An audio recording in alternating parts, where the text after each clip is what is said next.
Okay, a brief presentation to introduce the prompt for the final paper. Um, the final paper, just so everybody is clear, won't be due until Friday, May 1st, which is the same day as graduation, as commencement, the last Friday in during exam week. So which is earlier than what it was originally meant to be due. So just you have well over a month to do this. You can find this Word document that I have up on the screen here.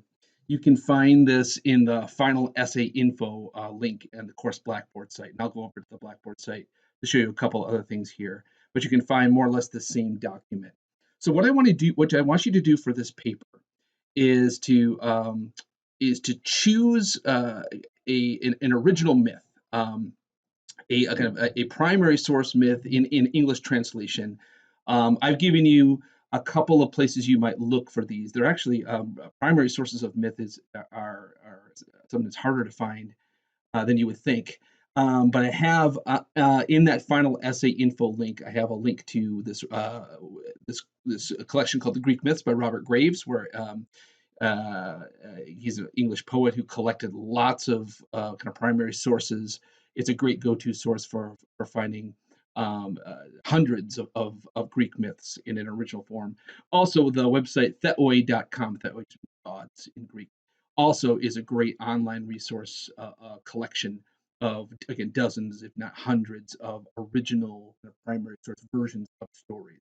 So what you're going to do in this essay is kind of part one and two. And part one, you're going to deal with the primary source, kind of the original form of the myth, and of course the Powell is going to be a great source for this kind of thing.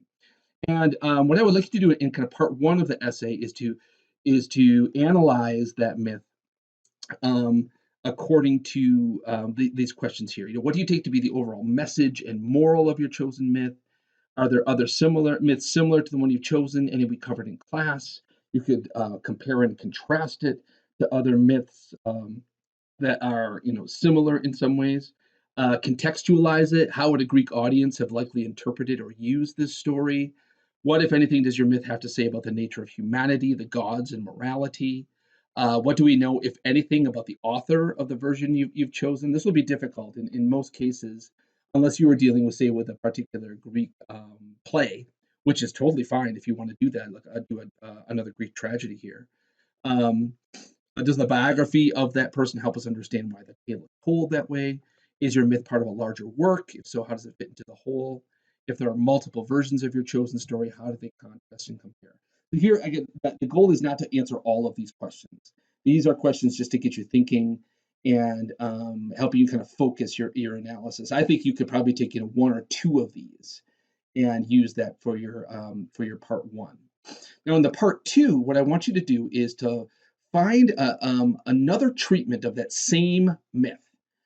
So as I have here, attending to that very same story that you chose for part one, find another treatment or two, depending on kind of what works for you, of that story from any time from the Renaissance era. So I'm using kind of roughly about the year 1500 AD CE as a starting point, up to the present day, and then do a similar kind of comparison and contrast as you did in part one. And so here it's wide open. You can choose a literary version, a book version of a myth, and it can be, as doesn't have to be, a literal interpretation. It can be kind of a loose interpretation, as long as there's some kind of agreed upon notion that this work was inspired by an ancient version. So that could be, you could find that myth in a painting or paintings, sculptures, mosaic, a poem, a movie, a television show, any medium. And I don't really care what it is, as long as it kind of fits its parameters from kind of the Renaissance era up to today, in which the myth you chose for part one is retold. And again, my advice would keep it as specific as possible. Do your best to keep it to one treatment of the story. I might think if you were choosing paintings, maybe one or two paintings you might use as kind of breaking it down.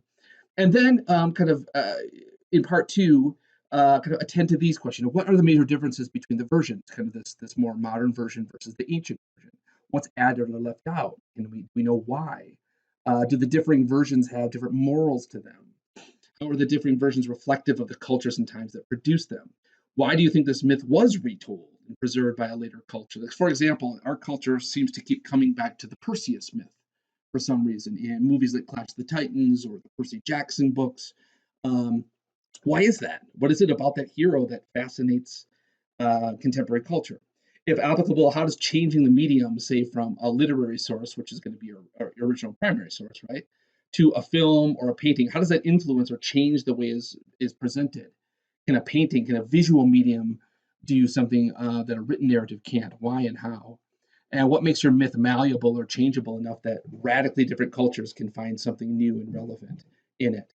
So here too, again, don't feel like you need to answer all of these questions, but pick two or so to really zero in your analysis. And I would think that in kind of starting this paper, you might want to start with part two. Find some kind of more modern version of a myth that interests you, that a film, a television show. I think it's wide open for what you can choose here. I would start here, and then once you found that, then go back to the primary source, and then kind of start to put these pieces together. Format. I'm looking for at least 8 pages of written prose, double space, 12-point font. Give me a nice title page separate. This is so the 8 pages is 8 pages of your prose. That would not include your title page or your bibliography. So 8 page of your written analysis. So you can think about like this into like a two-part paper. So part one, 4 pages.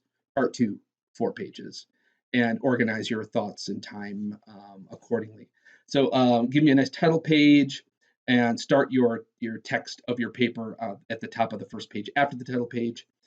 Put this information in your title page. Give me a nice creative title, your name of the class, my name, the date, and then cite on your last page your primary and secondary sources on a properly cited bibliography page at the end of the paper.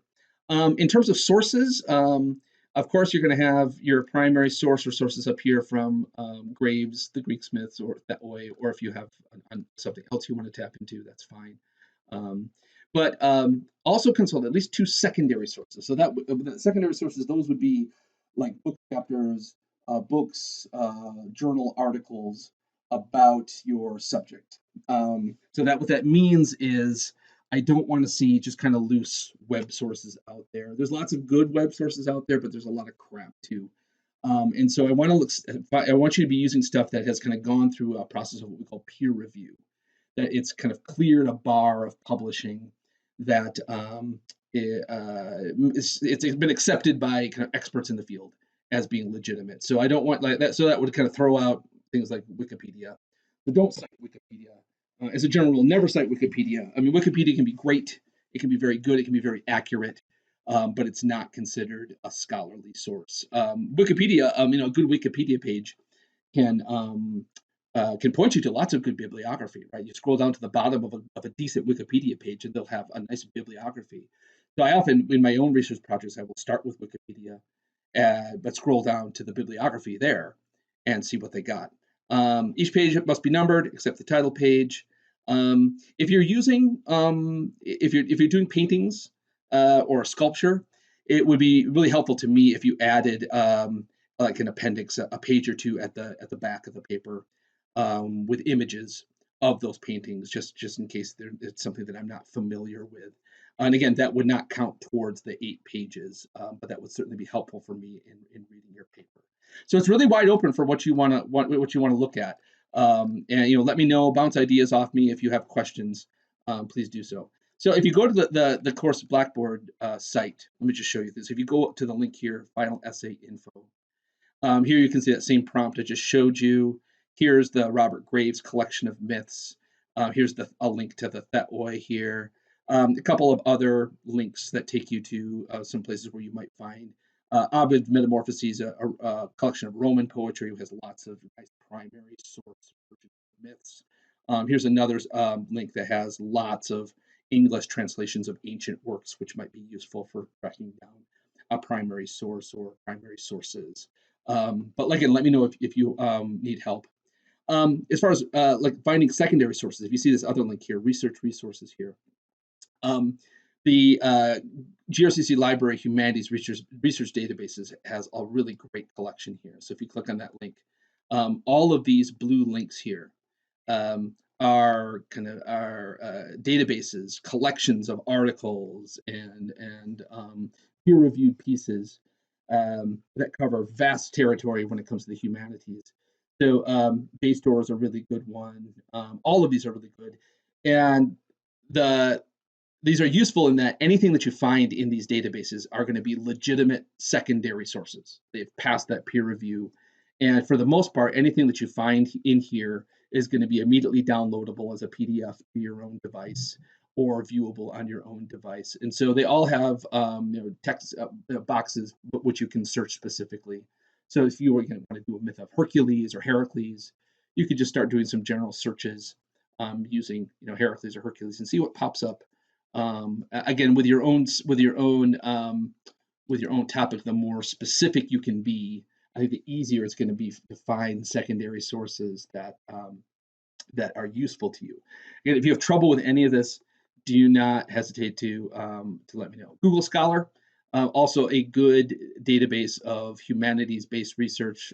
Most of what you find in there is going to be a legit secondary source too, and very easily searchable too.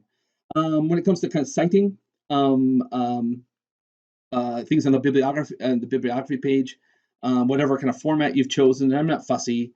I prefer kind of MLA is kind of the one I'm most familiar with, but MLA, APA, Chicago. As long as you're consistent, I don't really care what format or that you use. But do be consistent and cite your bibliography according to whatever format that you choose. And here, this link here is citation help. This is from Calvin University. It's a really great source where you can just you choose your see here if this person it kind of it puts you on MLA and APA and Chicago are kind of the three main styles. You choose your one, and then you just plug in the information of your primary or secondary source, and hit submit, and it will spit out something that you can just simply copy and paste into your document, and you can be rest assured that it's been cited properly. Here too, at the same length, I have the Thet Oy and the Robert Graves reduplicated here, but these are the same ones from the final essay info. All right, let me know if you have questions, if you want to bounce ideas off me, if you want help tracking down things, do not hesitate to let me know. All right, thanks.